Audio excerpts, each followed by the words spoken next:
dice. You never know if it could change your life. Take a chance, you're neither wrong or right. You never know if you don't roll them dice.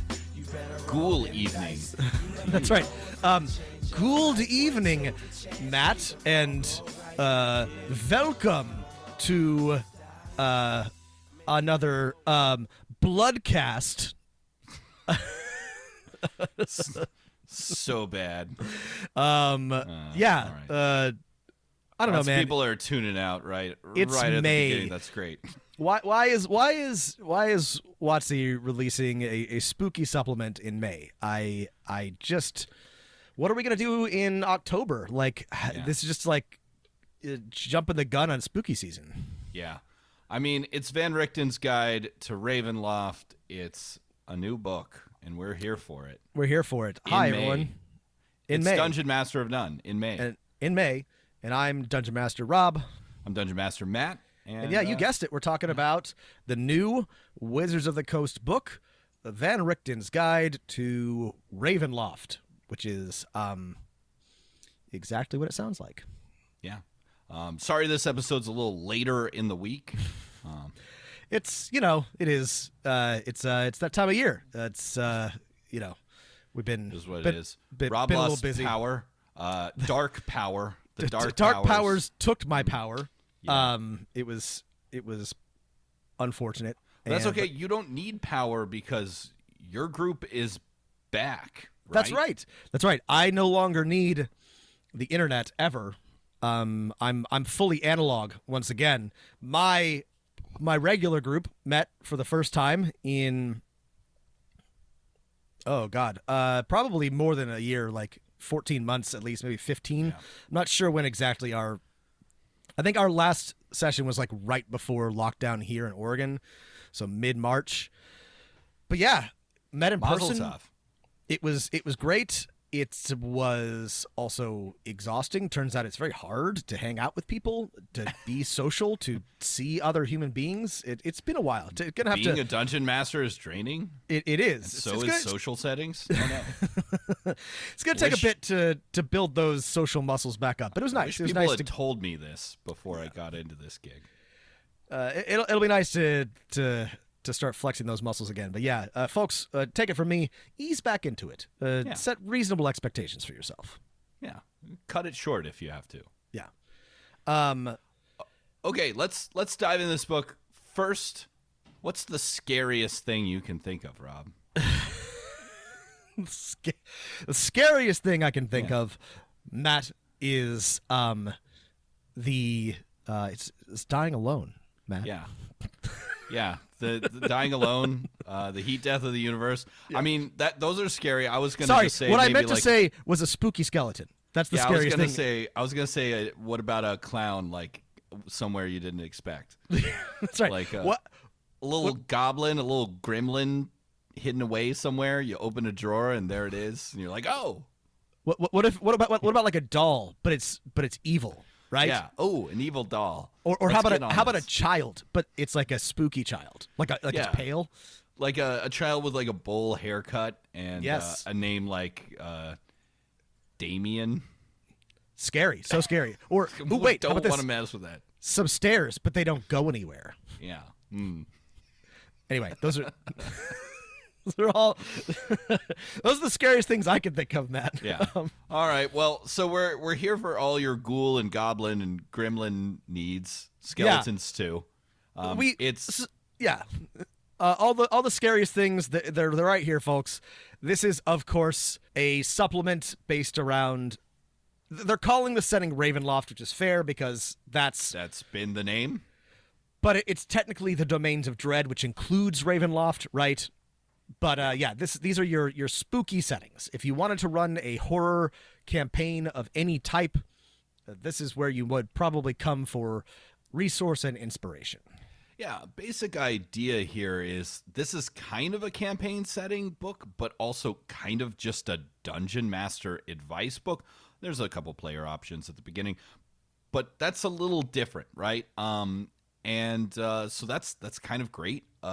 It is kind of great. Yeah, it is kind of great. The structure this is actually of this is, we're gonna yeah. no spoilers. Like, I'm loving this. Yeah, the structure of this is different, but like if I were going to write a book that was designed to make it easier to be a dungeon master for a specific setting, it would look a lot like this. Yeah. I really feel like they asked themselves, what do dungeon masters need to run a Ravenloft campaign, to run a horror campaign, and they gave it to them. I really like it. I think it's really, really well put together.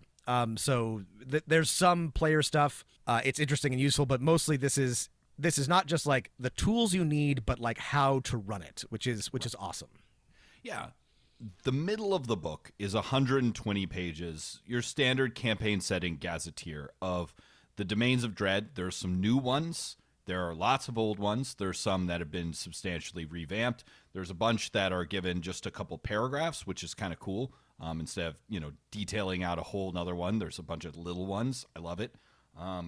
There's an adventure, and then there's a ton of Dungeon Master advice both before and after that, along with the player advice.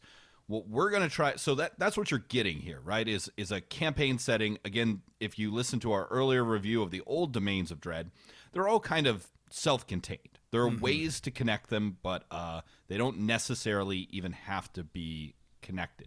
And we were thinking we're going to set aside the specifics of the different Domains of Dread for maybe a part 2 of this episode and focus on the very cool Dungeon Master Advice, player options, and the adventure that's included here. So chapters 1, 2, 4, and 5 are general advice. Chapter 3 is all the Domains of Dread. So we'll get to that in our second part of the review, but there's a lot to cover just in those other chapters, and I'm really, really excited about it. I think there's some really good stuff here. Before we jump into it, like, the obvious thing to say is that if you are not interested in a horror campaign at all, there's not a lot here for you. That being said, if you want to incorporate even some elements of a horror campaign, there's something valuable here, and it's a good book overall for DMs. I think anybody will get something out of this. It is, of course, focused on if you want to run a campaign with some spooky elements. Yeah, I would say that's maybe the greatest strength here, is that I, who am not planning on running a horror campaign, am not currently running a horror campaign, still found this incredibly useful because I occasionally have, arcs or sessions where there are elements of horror or kind of scary stuff, and that's good enough for me. Like, it's still useful enough to be like, yeah, I'm glad I really bought this. Yeah. And there were some parts of this that, even though they were about the horror genre, horror games, that I thought were really useful for thinking about how to structure and frame any game in any genre, and that was very useful to me, and I'm very excited to talk about that. I think this is a super interesting book made by thoughtful people who are genuinely interested in running good, dynamic, exciting, engaging campaigns. I thought this was, uniquely created by people who are running games in the 21st century. People who have recently dungeon mastered and are interested in not to make any suggestions about any of the other books, but it felt like this is actually designed for people who are trying to run campaigns for people, real people. Okay, speaking of the people who play your game, let's introduce them to this setting. Let's talk about the introduction. And I really like this. I don't want to spend too much time on it, but it does a number of things, and the things that I think it does really well is it provides sort of what it means to have horror in your game. This is one of the first sections that's there. This whole introductory chapter, really like short and sweet, lays out what's in the book and what to expect. And it's got these 5 elements of horror in your game, right? Foundations for fears, what's scary, genres of horror, what does it mean to be in a horror game, creating atmosphere. Matt and I have talked a lot about this. There's some really good advice here. Thrills you control, right? How to create frightening themes without threat, and then a focus on fun. And it goes into greater detail on all of these later, but I like that it lays out these basic elements before moving on. And then it does the same thing, I would say, for the campaign setting specifically, for the Domains of Dread. in 2.5 pages, or maybe 3 pages, 4 pages, I had a better understanding of what the domains of dread are than reading the entire second edition book. It's very straightforward. You get a picture of what the Dark Lords are, what the Dark Powers are, what a domain is, and, some general advice. It's got a section on the 7 secrets of Ravenloft, which tell you exactly what's going on. It's not a world, right? It's not a planet. The Dark Powers control everything. The domains are there to imprison the Dark Lords. The mists are everywhere. Nowhere is safe. Heroes are confronting horrors. Only fear is certain. Great. Super easy. 7 things. Yeah. I actually want to dwell on this for a second, because a lot of people who have really good settings are really bad at boiling them down into what is this about? And this is hard to do. This is a very it's a challenge to summarize your big idea. And this is so good. This is such a good, it's just a few paragraphs. It's bam, this is what Ravenloft is. I love this. I think every campaign setting should include this. So it goes into a little bit more detail on all of these things. It tells you what they're about. And one thing even gives you 3 teasers for what the Dark Powers might be, which I love. I was I feel like we said that when we were talking about the Ravenloft. Give us a bunch of options for what they could be. Yep. And then let us pick. Perfect. They did that. I love. I think this has become kind of a trope, but I think it's an important one in a lot of campaign settings, to have one thing that is explicitly not defined. So the morning in Eberron, or what happened to what's his face, the big god in Golarion, the god Aradin in the Pathfinder Aradin, setting. What happened to him, the Pathfinder setting. And in this, it's who are the Dark Powers? What are the Dark Powers? And they give you some suggestions, but ultimately it's up to you. I think this is great. I also really liked, this is just, I just really thought this was fun. There's letters in this section from Van Richten's sort of allies in fighting evil.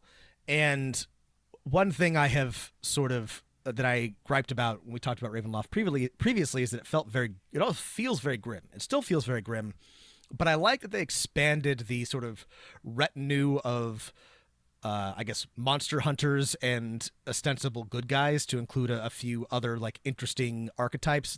Right. Most of these existed in second edition. They were just in one of the 1,000 supplements, right? They just picked the best ones and brought them back. Yeah, they're all here. So you've got Ez de Avenir, who used to be Esmeralda, but now goes by Ez. It's great. Jennifer and Lowry Weathermay Foxgrove, which is a terrific pair of Victorian-sounding names. Yes.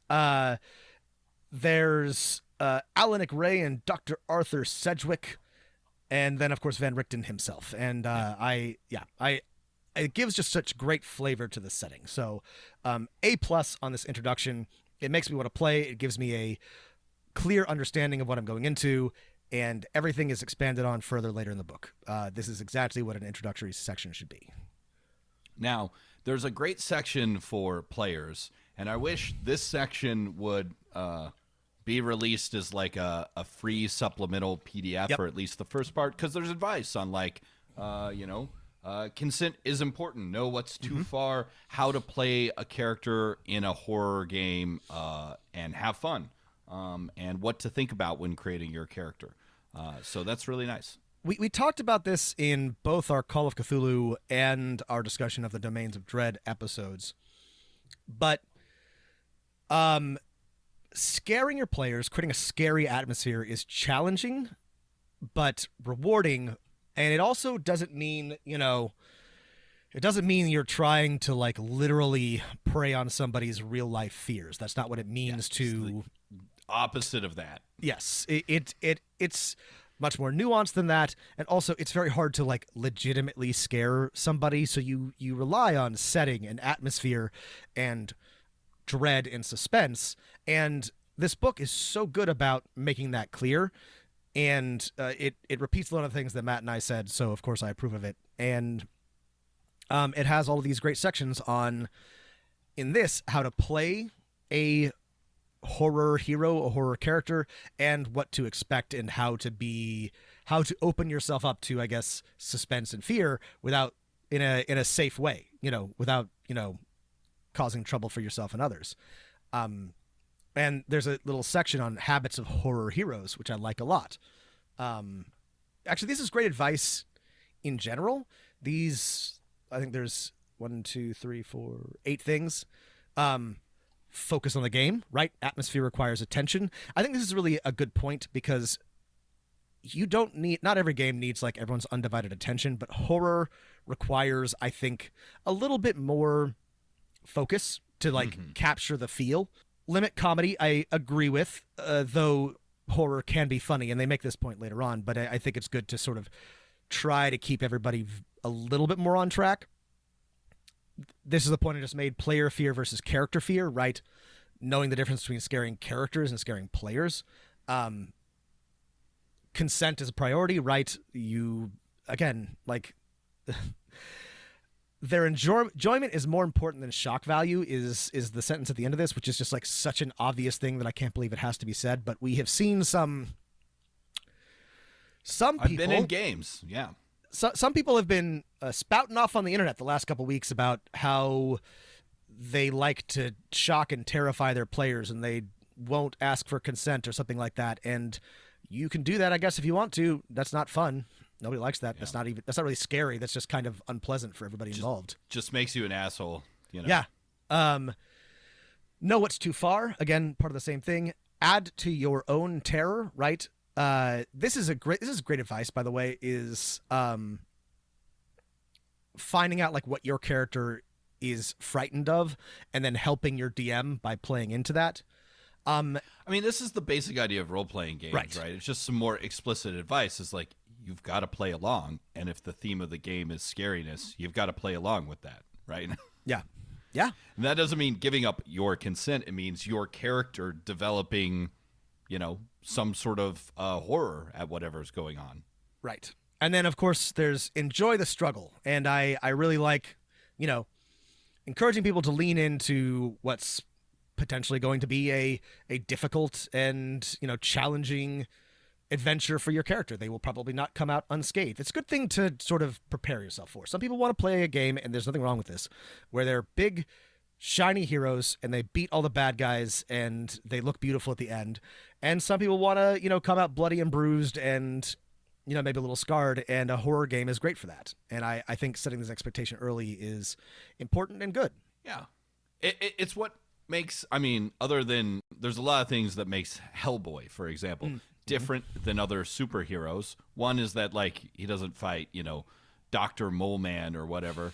He fights some mythological vampire being or, some very scary or evil. occult Nazis, a classic. Occult Nazis, classic, some worm from outer space or whatever. Conqueror worm. Yep. And, he does beat them up and win most of the time. But sometimes he, learns some, really dark things about himself, about the universe. And he deals with that by, going and drinking a beer and being like, nuts. And that's fine, right? You can have, but he then, develops these sort of psychological horror type things. Anyway, point being, this is good advice. So there are 3 character options. I think we've discussed them. We've discussed these in the Unearthed Arcana, the Reborn, the Hexblood, and the Dampier. Now, I don't think I have anything to say about these other than these seem like fine character options. They're all ones that you can add on to other characters. So, if you have players who are, interested in min-maxing and you want to let them, these are good options. If you're, I know someone in my party is going to get pissed if someone makes a first-level character that's going to be better than their third-level character. An Aarakocra Dampier or whatever is going to be amazing in that they have a 35-foot fly, walk, and climb speed and a bunch of other abilities, which is, it's fairly more powerful than an elf or whatever. Yeah. And even without that, these are all pretty powerful compared to some species. I don't think it's too broken, but be aware That there is maybe some min-max potential that may bother people, but I think these are fun and good, especially for a Ravenloft campaign. But yeah, be aware. And then there's two subclasses that we've also talked a little bit about. In addition, right, there's a bunch of dark gifts. Sorry, I didn't want to skip over the dark gifts because these are new. They're like kind of like horror backgrounds, how you've already been touched by something scary. These are really cool, actually. I liked these a lot. Basically, they're just like a background. They give you some skills and maybe a language or something or a tool proficiency. But then, basically, there's a once per short rest or once per long rest sort of reroll or roll option that you can take to add a little bit of spice to your character. Maybe you're haunted by whispers from the beyond. Maybe your shadow can follow you. Maybe you're being haunted by creatures from... It's a critical fail thing that you could choose yes. if you wanted to, right? And one of the other ways you could use this, you could give every player one of these at the beginning or let them pick, or you could use these as basically rewards that characters could take or leave when they, I don't know, get to some ancient sarcophagus at the end of an adventure. Mm-hmm. And none of these are super game breaking, so I think it's really it would be easy and good for you to... It would be possible to add these either as a character option or as a reward somewhere in the campaign without breaking anything. I think they're pretty neat, well designed, and very thematic. And there's lots of fun ones. There's like one where you have like a little symbiote person growing out of you, or maybe like a tattoo or something.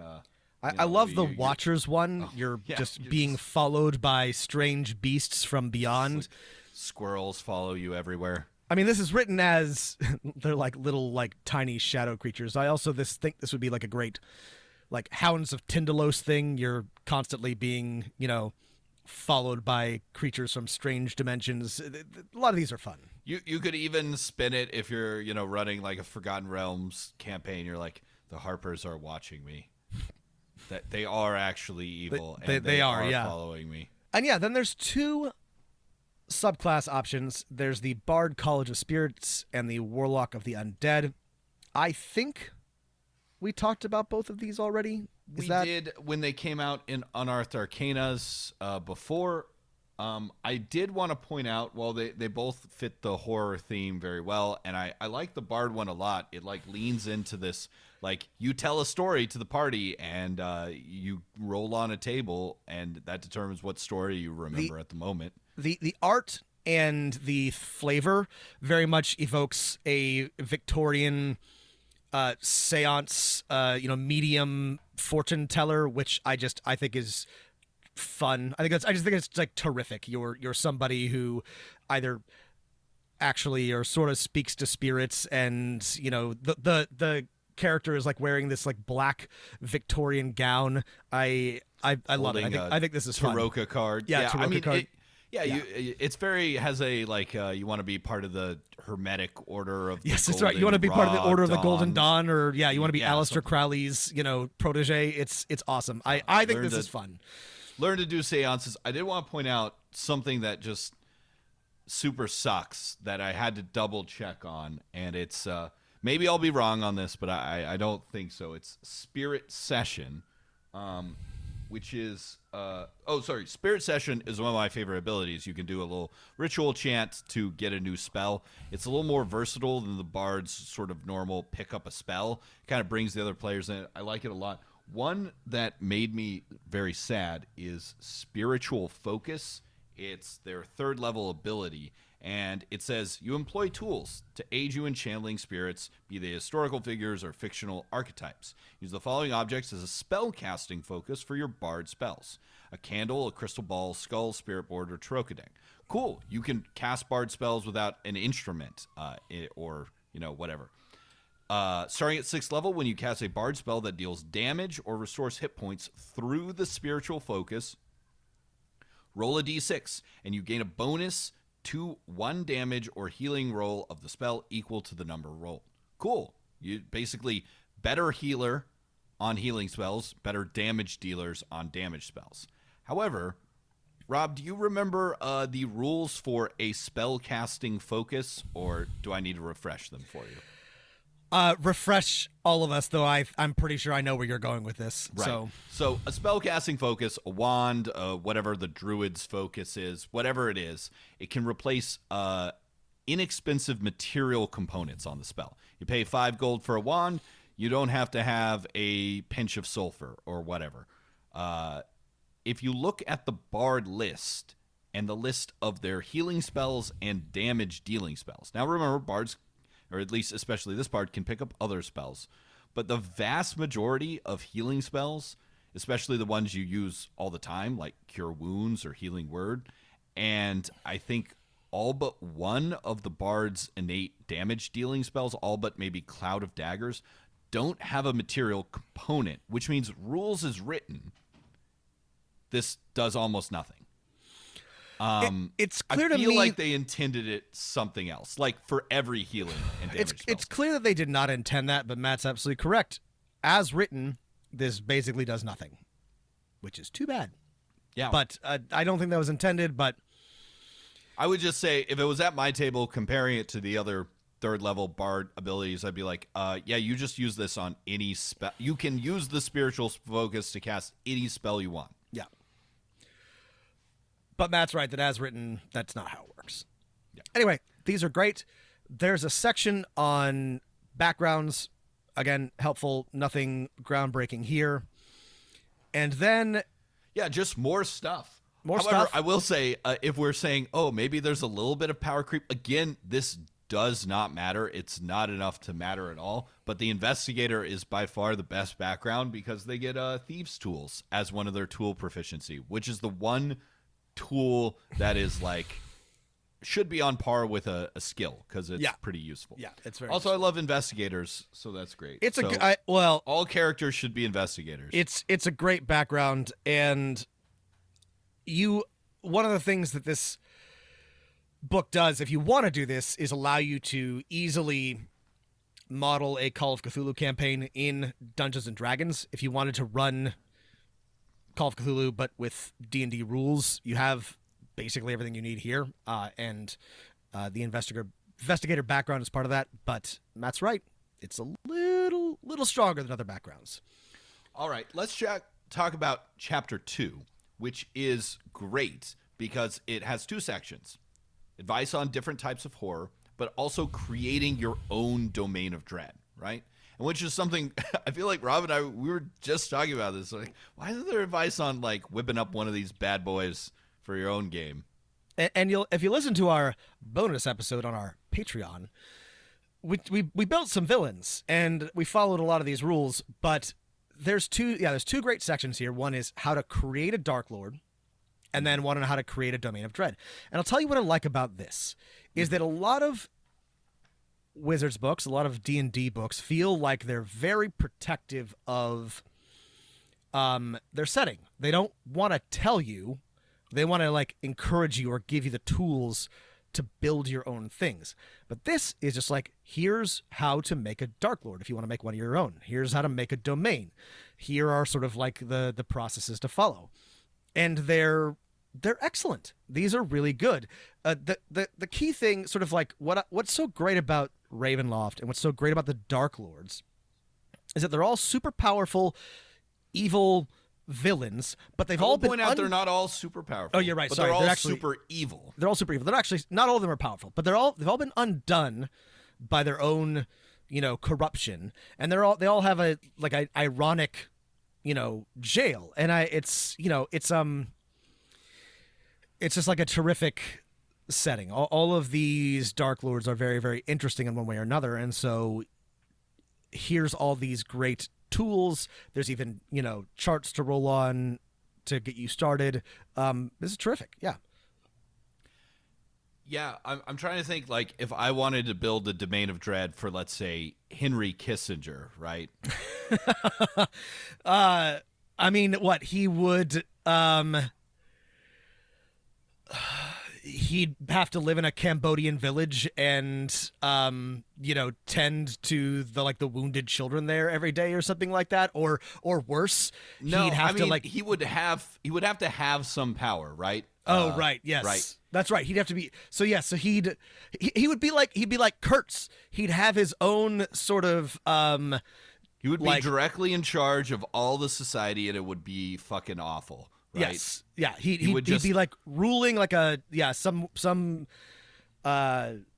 horrible cult in the deep jungle, and it would be a nightmare, and he would never be able to leave. And I think he would just keep another war going to keep some peace going, but he would actually have to feel some of the consequences. Yes. Like whenever anyone died, the dark powers would basically have him know them as if they were a member of his own family or something. or rather, like, I mean, he would never be able to like gain more power or like Right. achieve any like he's also, the war- and everyone would hate him. Everyone would hate him. know he was a villain instead of the inviting war, him to fancy exactly. talks. That would be Yeah. the thing, is he'd be known, right? That's the thing. Okay, so he'd be fighting a war and he'd be winning. He's always winning, Right. but Or manipulating war. Yeah. everyone hates him anyway. Everyone knows him to be a monster, and that's his domain of dread, right? Yeah. Ooh, that's good. I Yeah. like that. So yeah, so you've been given the tools here. Just an example there. Just theoretical. And then I love- we have a section. Sorry, go ahead. No. I just love these like endless torments, right? Like, here are like the instruments of the Dark Lord's suffering. Deathless returns, right? Those who die return. That's an endless cycle, right? No matter what, the same things happen. They can never learn, right? This is the thing that Matt's favorite Dark Lord, Azalin, right? Aslan. He's already incredibly powerful, incredibly knowledgeable, but he can never gain more knowledge, right? Anyway, Yeah. Anyway, the next section is, I think, my favorite in the whole book. I loved this so much, Matt. I'm glad you liked this one. I love this section. The section on genres of horror is a masterclass.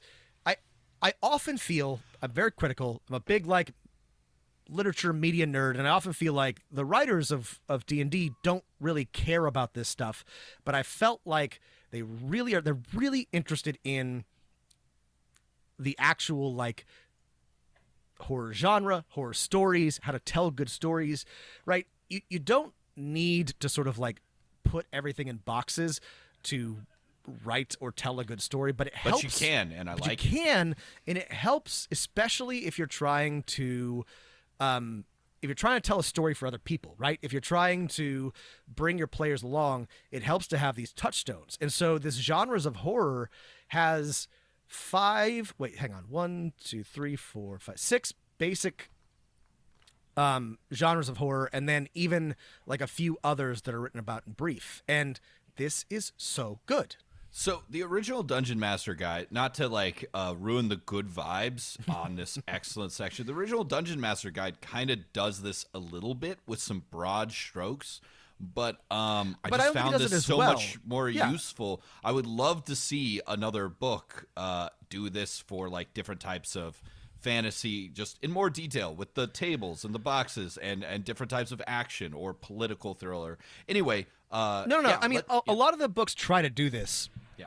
and they're willing to discuss genre, but this one I felt like really got it right. I was really impressed by this. So, what do we have here? What are the main categories of horror that it talks about? It starts with body horror, and there's a lot of great examples of like what this is and also what it isn't. And a lot of these, and this is amazing. I'm so blown away and thrilled that like Wizards did this. Can I just read this from the section on body horror? The genre has a history of portraying disability as monstrous. Be aware of these tropes and avoid them.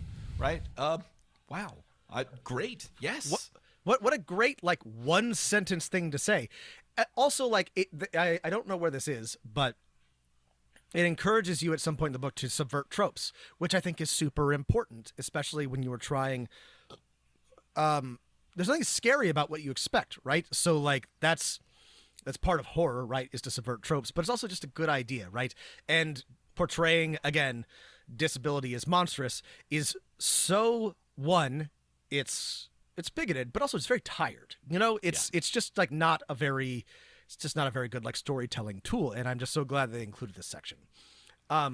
Yeah, there's. I mean, the only thing I would say is like the only thing that's missing, and Wizards doesn't really do this outside of Appendix N, was just like list the things that are good body horror, right?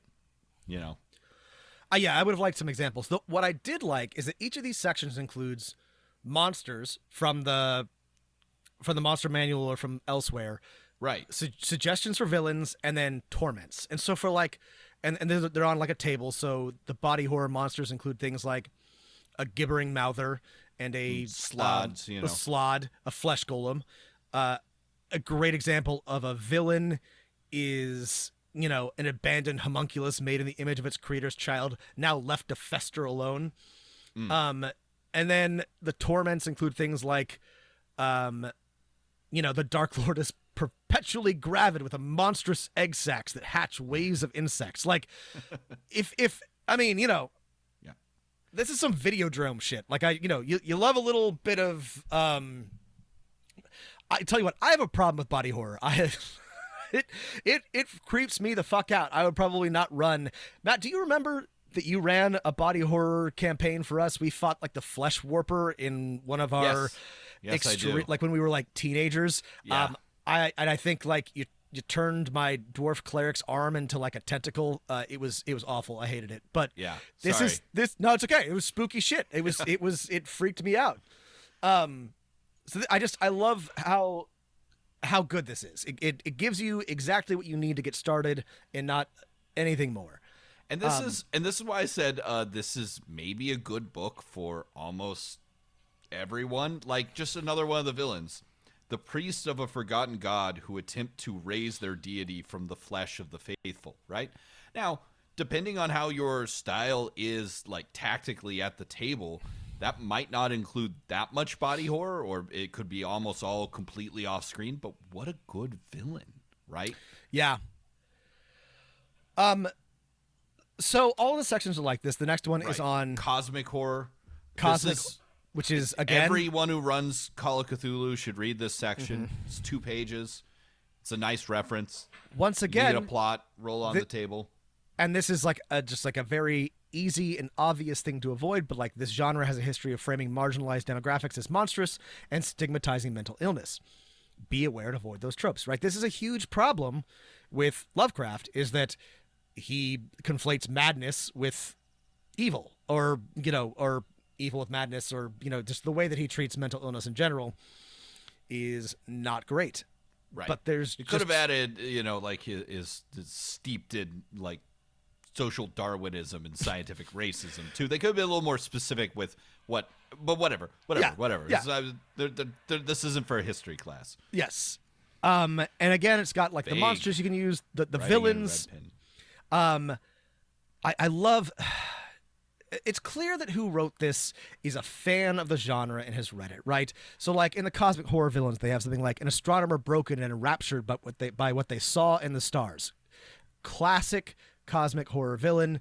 The torments include any object the Dark Lord sees is drained of all but one portentous color. A plot is the bakers in a small town have started filling their pastries with a popular, delicious, and faintly glowing blue goo. It's just terrific, right? It's just. Have you tried a blue goo kolache? It's definitely not enslaving us to the alien overlords. That's right. The next section, which I hadn't considered, I was impressed by this, is dark fantasy, right? This is your, I don't know, like your Conan and a lot of related fantasy tropes. Your dark fisted fantasies, your dark twisted fantasies, my dark twisted fantasy. It's got it all. Which is just classic evil, nihilistic, a little bit of like grim dark. Lots of good things to work with here as usual. It's like remember when you have those like villains in basically every D&D setting? They're like, I want to destroy everything, right? You can flesh that out a little bit more using this section. I wear a suit of black armor with spikes, and I want to crush everyone. Why?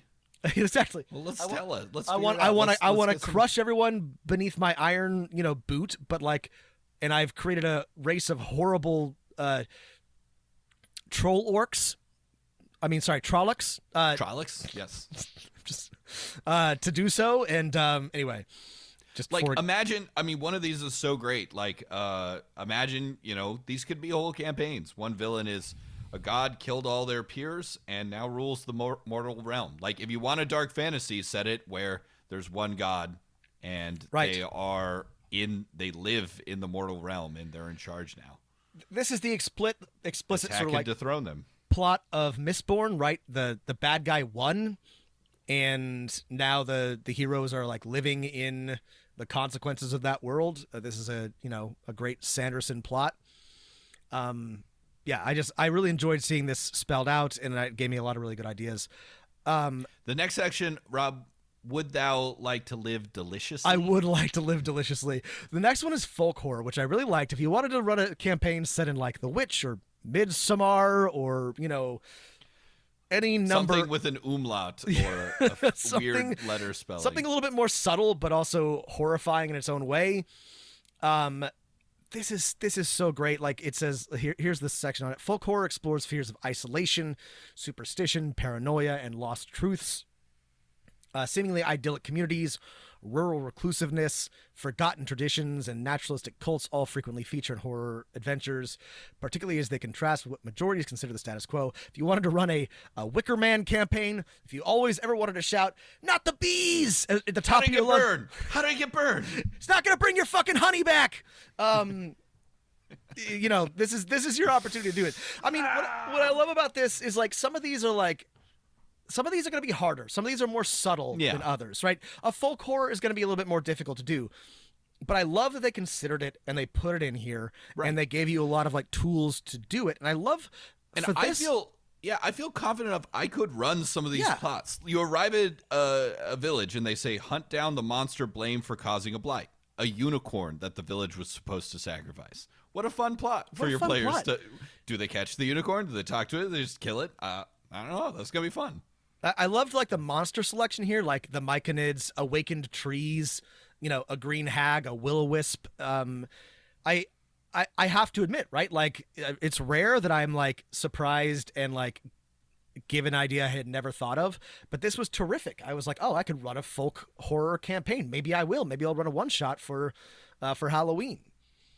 Next one's Ghost Stories. Ghost Stories, which is classic, straightforward, but again, really well done here. And then like maybe not my favorite, but I thought like I just really liked this one is of course Gothic horror, which like really, I love Gothic horror. We talked a lot about Frankenstein in our Domains of Dread episode, but the way that they describe this, right? Again, I love this. This is a little bit like overwrought, but it also like Gothic horror is overwrought. So, under that mask of civility, there is depravity. Under that thin veneer of society, there is wickedness. Under all the trappings of sophistication, are we not all predators or prey? Gothic horror shatters the lies we trick ourselves into believing and shows that we, not some distant entity, are and ever shall be the architects of our doom. Right? This is the joke, right? The real monster is Frankenstein, not his monster, right? It's not the joke, but like it's the point, and it's now become like a joke. Anyway, I like it. Yes. I'm a fan. No, I'm a fan too. It asks the tough questions, like or questions that will horrify you, as like the Huns are invading and will replace you as the supreme culture on the western steppe of Eurasia. Or the local Hot Topic is closing down. All kinds of horror for goths. That's right. The most terrifying things that could happen to any goth anywhere. There's 4 short entries on... Sorry, did you want to talk more about No, that's it. Go ahead. There's 4 short entries on 2 of which I wish were bigger entries because they're my favorite. Yep. Are disaster horror, occult detective stories, psychological horror, and slasher horror. And they didn't have to do this, and I'm glad they did. And these are short, and disaster horror is right. Like, what if you want to run a zombie adventure or like a The Road adventure, right? If you wanted to explore that, occult detective, Zack Snyder's Army of the Dead, or World War Z. Occult detective stories is That's Call of Cthulhu right there. This is one Right. they could expand on, but it's But it's also like, occult detective stories, which is my favorite because I like solving things, right? It could be a little bit of like Sherlock Holmes or like the Guy Ritchie Sherlock Holmes, but the bad guy was actually a spellcaster. Or, some of the darker, like, urban fantasy style stuff where you've got, some detective vampire hunters or a wizard detective or something. And some of the things are actually kind of scary. X-Files, basically. X-Files, right. With magic. Which I think is a great model for D&D, especially if you wanted to run a episodic campaign, a Monster of the Week type campaign.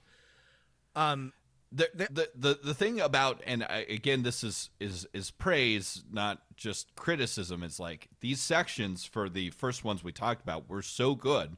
I turned to the next page and saw Occult Detective Stories and realized it was shorter than the other ones. I was like, oh, I wanted more of this. I wanted it to be longer. Yeah. So that means it's good stuff. They include, psychological horror and slasher horror. And I had never, I love a psychological horror story, but I had never considered how you might run that. But I thought this was so brilliant, right? Here's a little bit from that. When creating adventures rooted in psychological horror, consider common fears and anxieties. These readily become metaphors for villains and monsters. Fear of being judged by one's peers might manifest as a jury of Nothics, while fear of change can be represented by Medusa that petrifies those who threaten her community's status quo. That's a great way to transpose a pretty complicated, psychological horror is hard to do. Those are complicated stories to tell, but it gives you a great tool for how do I make this into a D&D campaign? I still probably wouldn't run one. Sounds like a huge challenge, but I love that they gave you some pretty concrete tools for doing that. I thought this was really the thing that I keep coming away from this, Matt, is that these are real horror enthusiasts who really have read and watched and thought about the genre and put that into this book. I'm really impressed by it. Yeah. This was so impressive. I read this section and I said, if I didn't have two other campaigns planned past the one I'm running now, it's the occult detective stories and thinking about that in D&D. Shit, I already brought up Hellboy, but I'm going to bring it up again, right? That's right. We love Hellboy, folks. The Bureau of Paranormal Research and Defense, right, which is occult detective stories, but it's also folk horror. I was like, in a world like Eberron or even the Forgotten Realms, having a group that is consulting detectives to fight the paranormal that's not just a couple of skeletons, the ones that are really challenging, the ones that keep coming back, right? It might work best in Eberron just because there's a more scientific feel to the world, despite having every magical fantasy thing. It'd be oh, your job is to solve ghost crimes in the city of Sharn. I think that would be will you accept the challenge? Yeah. Are you a badass dude enough to solve ghost crimes? Are you badass enough dude to solve ghost crimes? Let's do it. Okay. No, this is great stuff. Anyway, that's that chapter. Man, it's a good chapter. Great chapter.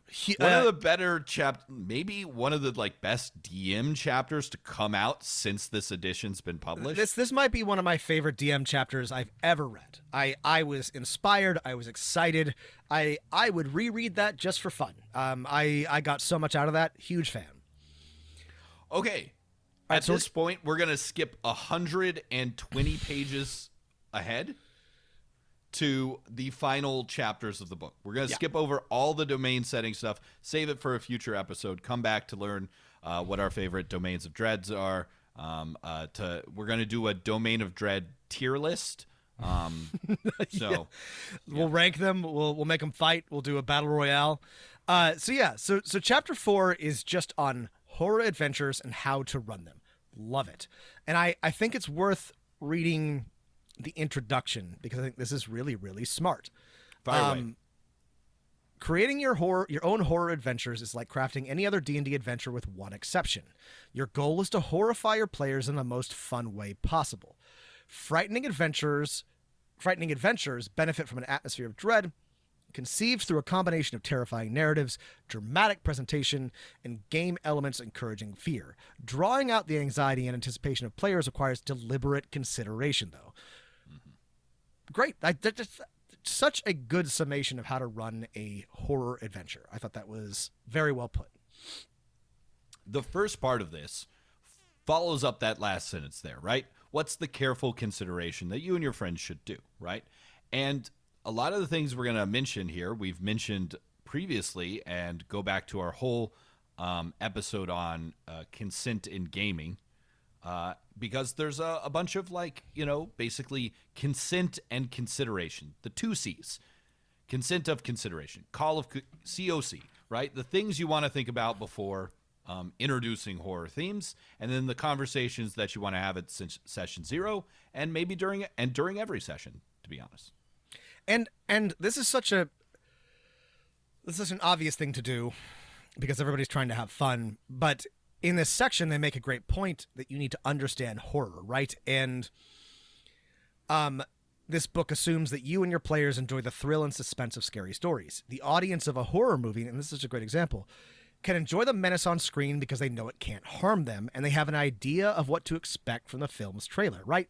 So if people go to see a Jason movie, they're expecting to see murder, right? And they're probably fine with that, right? And if they go to watch a Saw movie, they're expecting to see some, like, body horror and, you know, limbs being sawed through and whatever. Guy. Mr. Saw. I think's his name. Love Mr. Saw. And sometimes, like, they can be surprised by something they weren't expecting that's, like, particularly horrible, but that's part of the deal. They know what they're getting into, which is why it makes... If the movie has jump scares, the trailer probably also has jump scares. Right. Which is why the horror survey is just, it's the same as giving your, I mean, it's much like giving your players a synopsis or a trailer, like if you were a movie director, right? It's just like giving them that, like, you know, one page, what's your red, yellow, green list on things. But not only from, like, just this is a courtesy and a good idea, but, like, this is just, some people over the past few weeks in response to this have, like, really, like, rankled at it, and it's just, like, just from a storytelling perspective, it makes perfect sense to just tell people what to expect, and this is a great way to decide what your players want to experience and give them that, which is exactly what anybody telling any story does, and it just requires a little bit more negotiation in Dungeons and Dragons because you're collaboratively, I don't know, I just, it seems like so obvious to me, and I'm absolutely mind-boggled that anybody wouldn't think this is a good idea. But I love how this is laid out.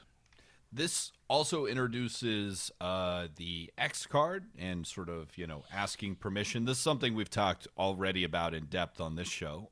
But yeah, these are both great ideas, especially for horror games. There are there's a lot of pacing and, like, describing advice too. Sorry. Yes, I really, that's exactly what I was going to talk about. I really like this. I don't have a ton to say about it, but this is useful advice for anybody, not just if you're running a horror campaign, but there's tips on how to pace the game, right? On how to just move through it, and on how to describe things. And this is just generally very good advice. It's just very solid DM advice. Just reminders, you know, less is more, right? Especially, you know, don't spend 10 minutes describing how horrible the laboratory of Dr. Mordenheim is. Just, you know, get on with it. Let the players fill in the gaps. Right. This is also... Rob, don't you wish that this book, though, just told us what spells clerics use when they come to Ravenloft? I mean, we could have spent these 30 pages doing that. Sorry. We could have. Just I'm second edition dig. I'm sorry that we didn't spend more time discussing which druid abilities don't work when they're in the domains of dread. That's something I wish we had more of. God damn it, second edition. That was a rough one for us to read, I think. It was that part was so boring. I made myself read the whole thing. Boring. It was so long, too. God, bored. You would never get away with that. You could just do anything you wanted in the 80s and 90s. You could just, like, publish any sort of horse shit, and it wouldn't matter. Somebody would buy it. Yeah. Anyway, there's also this is where right, the subverting cliches. yeah, there's Let's just like a talk little about this like box check, text. Great. little sub box on it. It's so short, it's so obvious. It says, avoid drawing inspiration from stock characters in fiction and film. I will say, with one exception, it can be fun if you're trying to be a little like tongue-in-cheek to like play up like a Dracula thing, or like, you know, if you're drawing on a like stock character that's not like a racist like stereotype, like if you're gonna do like the Dracula accent, or if you're going to, you know, have a you know, like an actual like Victor Frankenstein like over the top, if you're trying to sort of like be a little bit satirical. In general though, this is great advice. Don't draw from stock characters, don't like lean on cliches. Yeah. Portray people of different genders, ethnicities, sexualities. Great. Yeah, just include different people. This is again basics. Show how multiple people from the same culture are different. Again, it's shocking that this needs to be said, but it's a great advice. And I like this last one a lot. That can be tough in the way. This is good advice, and all Dungeon Masters should follow it. It can be incredibly tough given the material we're going to talk about in a future episode, The Domains of Dread, where there are entire worlds where everyone is kind of samey. Right. But that's, you know, but that's okay. Yeah. But that's okay. This is something you can do at the table every session, right? As you introduce and people meet different people. Right. Whatever. Anyway, Right. just a point, something to be aware of. This last option, right, matter-of-factly provide opportunities for everyone to be exceptional. Magical settings bear no resemblance to real-world history, and character creation rules presuppose no standard bar for heroics. This is sort of explicitly saying that no matter what race or gender or functionality your character has, that it does not stop them from being a hero. They're mechanically as able as anybody else in the party, and they and all relevant NPCs should be given a chance to be heroic. This is, again, perfectly obvious, but a good thing to lay out. Yeah. The rest of this is kind of a little toolkit for running your first horror campaigns. We have a huge monster section. We have a sample adventure, and we have some advice on curses, fear, stress, and haunts, and survivors. Sorry, I don't want to go into this in too much detail because we've been going on for a long time, but I love these curses because they're mechanically simple, but like very they're new and interesting, and they're pretty easy to implement. They all have sort of a burden and a resolution, right? And I love this. I think this is well done. I also really like the haunts. This was something that was really big in Pathfinder. In their Occult Adventures book, basically did this already. Yeah. No shade. I'm glad that fine. 5th edition is stealing this because it was really well done in Pathfinder, and it was a super good idea. It's basically like a supernatural trap. It's basically, which is a great idea. An occult trap, right? Yeah. One that can't be disabled, or maybe can temporarily disabled by like a dispel magic or remove curse, but maybe needs some criteria fulfilled that relate to something that's going on in the actual adventure, which can be fun. It can be a way to tell your players some plot or story through a trap, right? Which is why they work so well a lot of the time. I'll also say they added rules, right, for fear and stress that are not the kind of horror mechanics that we got in the DMG. Stress, which we discussed in our previous episode on running horror games, is the best word to use here. And they used it. They must have listened to us, obviously. They didn't, because that's fine. They're not listening to us. But we came to the same conclusion. Stress is the best word. The mechanic is very simple. It works great. I would not use these rules, but I wouldn't use them either. But they don't bother me. Could. They're not bad rules. Yeah. They are much better than every other previous version of this. And then they also have, and this was interesting. I didn't think I was going to like it, but then I did. These rules for survivors, which are basically like NPCs with some additional rules. Basically, your horror movie stock characters. And I think these would also be like, it would be really fun to maybe start out a game where your players are survivors and then they gain character levels. But also these are great rules for NPCs or companions of a sort. They've got this great art of a like bride covered in blood with a machete. Your classic final girl stuff. And I thought this was it's great. These were good, interesting rules for adding a little bit more mechanical depth to your people you might encounter in a horror scenario. These are basically, you can use these as the sidekicks also. They're very similar to that from Tasha's Guide to Everything. Yeah. So you could even swap some of the abilities and add them on, I think. So do we want to talk about the House of Lament real quick? Yeah, really quickly. I mean, this is a pretty huge adventure, maybe 20 pages, and has a lot of depth. I think instead of going piece by piece, maybe just our overall takes on this. Yeah, we don't need to go into it in detail, but we've talked repeatedly about how we always want every campaign book to include an adventure, most books to include an adventure. This seems like an obvious thing to include, and sometimes they don't. I really liked this. It had tons of detail. It had a whole section on seances, which I think is super fun. This was great. This is awesome. This is a great starting adventure. It's very detailed. It's super thorough. I'm a big fan of this. Yeah, I will say it is an adventure that has everything that the Domains of Dread Ravenloft are supposed to promise. You've got some of the important good NPCs. You've got basically a tiny domain of dread. You've got a hint at the dark powers. You've got interactions with the mist. You got seances. You got haunts. You got some of the new monsters. They basically threw everything in here, right? There's even like links to some of the other domains, right? That being said, it is a little bit of a kitchen sink adventure that I feel like could be kind of overwhelming for players and characters. A couple flaws for all of this details. You gotta sort of do a lot of work about like why the players are here. The basic idea is they're a haunted house. There's in fact 3 different sort of spirits that players can contact. They have to. The house itself becomes a living haunt. They got to solve this. Why they're there in the first place and who brought them there, unless you want to go with the stock answer, which is one of Ravenloft's coolest NPCs has invited them there, but is going to not do any of the adventuring, which I hate, right? If you ditch that, right?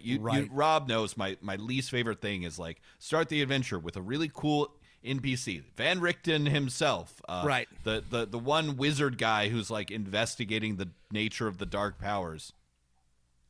They're there. They're cool. They know how to do everything. However, they're just there to do seances at pre-elected times for your players. Right. A better way would be to like have the players like, I don't know, assigned or like given this task to go there on their own. Explore it. I'd give them a book that lets them do seances, or one character that like shakes when it's time to do another seance, instead of Van Richten yelling upstairs after they've just slugged it out with 24 Grindelows or whatever, and they're almost dead, being like, honey, time to come down for your next seance. The stage 2 of the plot's happening. It's also, you really got to read this one in depth. It can be very. Here's the thing with horror adventures in certain types, right? They have a very tragic backstory. Many bad things happen as the players explore the house. They discover that story. Piecing that together for your players from the clues can be very difficult as written. You've got to very much prepare this. So, that being said, it's got all the fun things, even an amber sarcophagus at the end. It's just an adventure that takes a little bit of work. It's a lot. It's definitely like, I guess like this is what we get because like we've griped about them being too short or not having them, and this one's too much. But yeah, you'll have to adjust this one, but there's a lot of good stuff here. Maybe it's not too much. It's just got the flaw of characters need a more explicit or implicit motivation You can handle that on your own as long as you're aware you've got to handle that on your own. Pick what NPC is going to be the target villain beforehand and prepare that handily. If you roll randomly, you wasted just a ton of prep time. Maybe pare down some of the encounters to just a couple things, and ditch the super cool NPC who's cooler than the players. Right? Have them be the one who assigned them, and the players are going to go meet with them afterwards or something like that.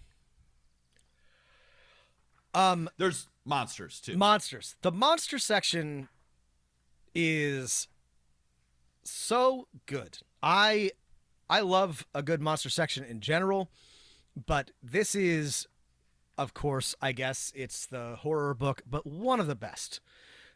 If you're a DM, the book might be worth buying just for the monsters themselves. Yeah. There's so many. It's not just. I mean, these are all horror monsters, but there's so many like good, classic, bad things. There's the pod people plant from Invasion of the Body Snatcher. Headless Horseman. Boneless. There's the Boneless. There's Starspawn. There's Ghost. There's Strigoi. There's Nosferatu. There's Loop Gurus. This is chef's kiss, Matt. I love everything in here. All this stuff is good. The Priests of Osibus, the Star Spawns from Call of Cthulhu, Swarms of Maggots. There's a thinly veiled Silent Hill Pyramid Head guy. Oh, yeah, there's a Pyramid Head guy. You want a stats for him? You want Pyramid Head guy junior and senior. That's right. Yeah. Yeah. Even some of the NPCs, the Inquisitors, who are like psionic Inquisitors who hunt supernatural evil. These guys are rad. Which I wish there was a psionic class again, because they are super maybe cool. someday. Yeah. I love them. Yeah. This is great. There's just like so much good stuff in here. Vampiric Mind Flayer. That's so like amazing stuff. Classic D&D monster, the Vampire Mind Flayer. Yeah. Yeah. And there's the Unspeakable Horror, which we sadly can't speak about. That's right. We're not allowed to talk about it. Sorry, everybody. Yeah. We faced our fears. Those are the everything but the domains chapters of Van Richten's Guide to Ravenloft. Final halfway thoughts? This is great. I've talked about before.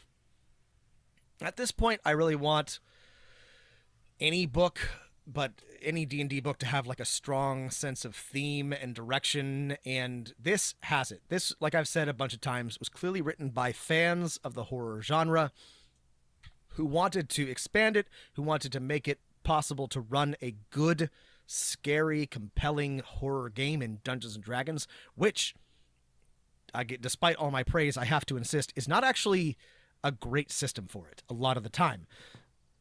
Again, I like D&D a lot, of course, and I think it can be modified to play all sorts of games. This is sometimes a bad fit. I think this book goes a long way towards making it a lot more likely that you'll be able to run a good horror campaign in Dungeons & Dragons. This makes me wish that the next couple books coming out for Dungeons & Dragons from Wizards of the Coast would be like, this is so-and-so's guide to dungeon crawling. And it would be a DM book that would have a ton of dungeons, advice on building and mapping dungeons and making them cool. And then another one on like pulp action, and another or on one on just fantasy thrillers. Would be terrific. Or, if they were just we could just go back to fantasy. Here's our like, epic fantasy, epic 101. fantasy, adventure fantasy, sword and sorcery. Like, do this, but for pulp action, or for fantasy, or for dungeon. Just like, do this again. Do this as many times as you like. I think this makes me want to run. I'm really like not that into horror games. It's not my favorite genre, but I'm super excited about this after reading it, and I'm at the very least I'm going to try to like run a one shot or a short adventure for Halloween time. But if you are a fan of the horror genre, if your players want to play in that, this is terrific. This is just, as of late, I think the Wizards books have been better and better. This is my favorite. This is definitely like my top 3 Maybe my favorite, honestly. Of 5th edition. Of 5th edition. This might be my favorite. I mean, I'm a DM, so I have clear interests, but this, as a DM, this might be my favorite book yet. It's definitely top 3. And we're only halfway done. Yeah, I'm so excited. Folks, if you have other stuff you want us to talk about before we get to the Domains of Dread, let us know. Yeah, but I'm really excited to talk about the Domains of Dread. Please tune in next time. We'll be talking about them in detail. If you have other thoughts or questions about anything we've talked about, absolutely write us at dmofnone@gmail.com. Add us on Twitter at dmofnone. Or you can subscribe to our Patreon if you want more stuff. That's right. Please do it. It's fun. Patreon.com/Dungeon Master of None. We've got some adventures there. We've got some bonus episodes, more to come. So, yeah. Stay tuned, everyone, for more Ravenloft, more Domains of Dread. Remember, everyone, you're all just, a skeleton waiting to be. You're all just a ghost in training. That's what we all are. That's right. All of us are just dust in the wind. We're already dead and just don't know it yet. So in the meantime, stay healthy, stay safe, and keep rolling them dice.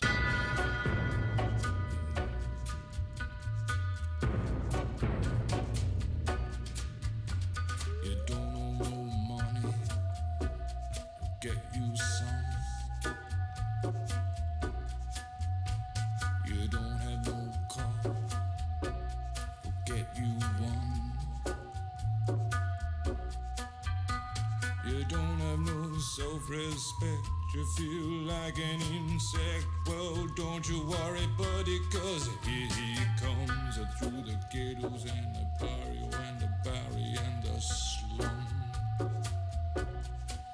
His shadow is cast wherever he stands. Stacks of green paper in his red right hand.